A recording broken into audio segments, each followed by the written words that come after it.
लाखों पेंशन भोगियों के लिए बड़ी खबर, अब बैंक से नहीं ऐसे मिलेगी पेंशन। जी हाँ, एक बेहद महत्वपूर्ण और ताज़ा अपडेट लाखों पेंशन भोगियों के लिए। दोस्तों, खबर के अनुसार फिलहाल राजस्थान सरकार ने एक बड़ा फैसला लिया है और अपने राज्य के पेंशन भोगियों को एक बड़ी सौगात राज्य सरकार के द्वारा दी गई है। तो राज्य सरकार ने अपने 4.5 लाख से अधिक पेंशन भोगियों को राहत देने के लिए बड़ा फैसला लिया है। अब कर्मचारियों के वेतन के तरह ही पेंशन भोगियों की पेंशन का वितरण भी बैंकों के जरिए नहीं बल्कि सीधे आरबीआई के ई कुबेर सॉफ्टवेयर से किया जाएगा। सरकार के सीओआ नियमों में यह प्रावधान पहले से था, लेकिन ट्रेजरी पर काम के बोझ के चलते इसे लागू नहीं किया जा सका। अब सरकार की सभी ट्रेजरियां ऑनलाइन सिस्टम पे मैनेजर से जुड़ चुकी हैं, इसलिए वेतन की तरह अब पेंशन वितरण की जिम्मेदारी 1 जनवरी 2022 से ट्रेजरी को ही दी जा रही है। सरकार के इस बड़े फैसले से पेंशनर्स को 2 बड़े फायदे होंगे।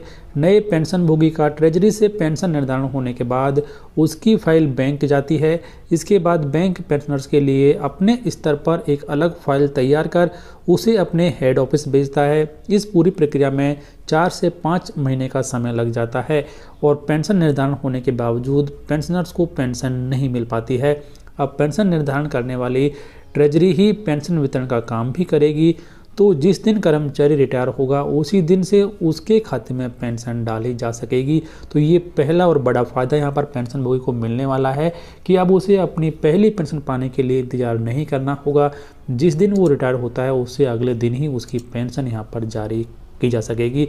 और दूसरा बड़ा फ़ायदा यह होगा कि पेंशन रिवीजन और डीए रिवीजन के मामलों में भी बैंकों की बहुत शिकायतें आती हैं। डीए घोषित होने के बावजूद भी कई महीनों तक बैंकों के स्तर पर पेंशन रिवाइज नहीं की जाती है। ऐसे में अब जब ट्रेजरी के स्तर पर पेंशन रिवाइज होगी तो पेंशनर्स को आगे कोई परेशानी नहीं होगी। और निदेशालय पेंशन ने हाल ही में यह आदेश जारी किए हैं कि 1 जनवरी 2022 से सरकारी पेंशन भोगियों को पेंशन वितरण का काम ट्रेजरी के जरिए ही किया जाएगा। तो इस तरीके से ये बड़ा कदम राजस्थान सरकार के द्वारा उठाया गया है कि उसके पेंशन भोगियों की पेंशन अब बैंक से नहीं ट्रेजरी से सीधे उनके खाते में दी जाएगी और इसके लिए पेंशन भोगियों की काफ़ी सारी दिक्कतें यहाँ पर ख़त्म हो जाएंगी। तो काफ़ी महत्वपूर्ण और फ़ायदेमंद कदम राजस्थान सरकार के द्वारा उठाया गया।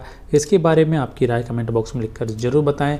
इस वीडियो को लाइक और शेयर करें, चैनल को सब्सक्राइब कर लें, बेल आइकन प्रेस कर दें हर एक लेटेस्ट और यूज़फुल जानकारी सबसे पहले देखने के लिए।